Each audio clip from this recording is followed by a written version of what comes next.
ఎరికలోడు ఎరికల భాష మాట్లాడతాడు, ఏం చిన్నబుచ్చుకోడు.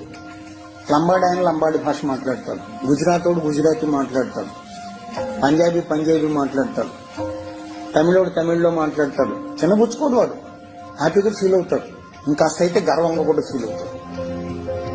ప్రపంచంలో ఒకే ఒక్క జాతి ఉంది, తన మాతృభాష మాట్లాడటానికి సిగ్గుపడే జాతి.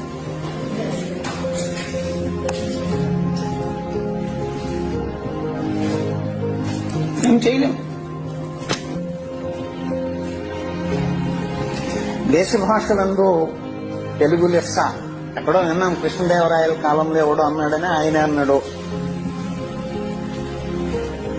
దేశ భాషలందు కాదప్ప, ప్రపంచ భాషలందు తెలుగు లెస్స. ఎందుకో తెలుసండి, అన్ని అక్షరాలు ఉన్నటువంటి భాష ప్రపంచంలో లేదు, అన్ని విడి శబ్దాలు ఉన్నటువంటి భాష ప్రపంచంలో లేదు,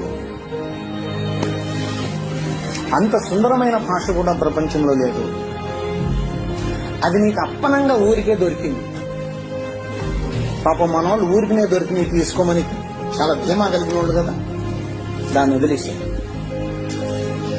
ఇద్దరు తెలుగు పంతులు ఇంగ్లీష్ లో మాట్లాడుకుంటారు, అది దయనీయమైన పరిస్థితి.